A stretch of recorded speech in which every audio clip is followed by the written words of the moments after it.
2-3 రోజుల నుంచి తెలంగాణ రాష్ట్రంలో కాంగ్రెస్ పార్టీలో ప్రభుత్వంలో జరుగుతున్న పరిణామాలు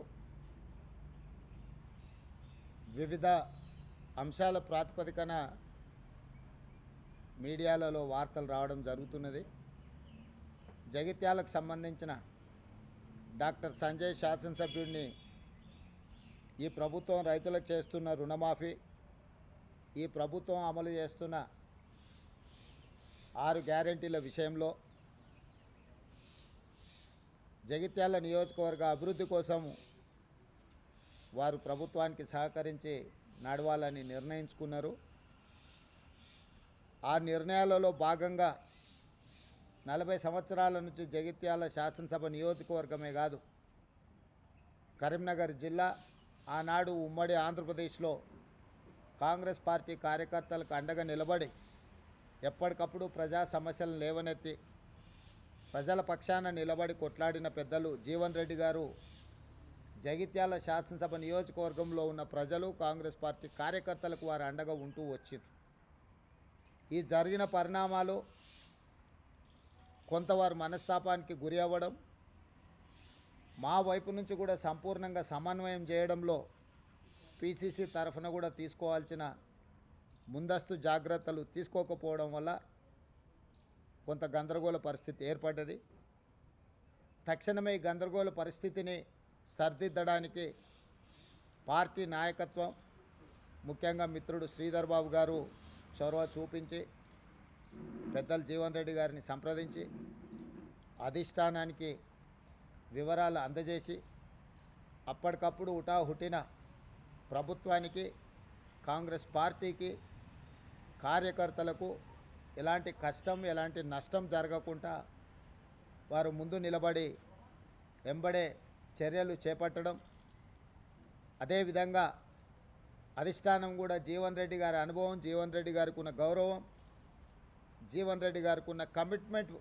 తెలంగాణ ప్రజల పట్ల, కాంగ్రెస్ పార్టీ పట్ల దృష్టిలో పెట్టుకొని వెంబడే వారిని సంప్రదించి కేసీ వేణుగోపాల్ గారు, దీపాదాస్ మున్షీ గారు స్పష్టంగా మీ యొక్క గౌరవానికి ఏమాత్రం భంగం కలగకుండా కరీంనగర్ జిల్లా జగిత్యాల శాసనసభ నియోజకవర్గంలో ఉండే ఇన్ని సంవత్సరాలు జీవన్ రెడ్డి గారికి అండగా నిలబడ్డ కార్యకర్తలకు ఎలాంటి ఇబ్బంది జరగకుండా పార్టీ చర్యలు చేపడుతుందని చెప్పి వారికి మాట ఇవ్వడం జరిగింది. పార్టీ హైకమాండ్ ఆదేశాల మేరకు ముఖ్యమంత్రిగా, కాంగ్రెస్ పార్టీ అధ్యక్షుడిగా ఆ ఆదేశాలను అమలు చేసి జీవన్ రెడ్డి గారి యొక్క గౌరవాన్ని కాపాడి ఆ ప్రాంత కాంగ్రెస్ పార్టీ కార్యకర్తలను ఆదుకోవడానికి పార్టీ ఆదేశించింది, మేము నిర్ణయించుకున్నాం. కాబట్టి యథావిధిగా మళ్ళీ జీవన్ రెడ్డి గారు రెట్టించిన ఉత్సాహంతో ఈనాడు ప్రభుత్వం అమలు చేయబోయే రైతు రుణమాఫీ కావచ్చు, ఇతర సంక్షేమ కార్యక్రమాలు కావచ్చు, రాబోయే బడ్జెట్లో ప్రభుత్వం ప్రవేశపెట్టబోతున్న బడ్జెట్కు సంబంధించిన వివరాలు కావచ్చు, వీటన్నిటిని కూడా ఉధృతంగా ప్రజలకు తీసుకెళ్లడానికి వారి అనుభవాన్ని, వారి శక్తి సామర్థ్యాలను పార్టీ వినియోగించుకుంటుంది. యథావిధిగా కొన్ని గోతికాడి నక్కలు ఏదైనా జరిగితే బాగుండు, లేకపోతే ఒంటె పెదాలకు నక్కలు ఆశపడ్డట్టు పెద్దలు జీవన్ రెడ్డి గారు చర్యల వల్ల కాంగ్రెస్ ప్రభుత్వానికి, కాంగ్రెస్ పార్టీకి నష్టం జరగాలి అని ఏవైతే గుంటనక్కలు ఎదురు చూసినాయో వాళ్ళకి పెద్దలు జీవన్ రెడ్డి గారు ఎలాంటి అవకాశం ఇవ్వలేదు. ఎందుకంటే వారి అనుభవం, కాంగ్రెస్ పార్టీ పట్ల వారికి ఉన్న కమిట్మెంట్ ఇలాంటి ఆశించే వాళ్ళకి అర్థం కాదు.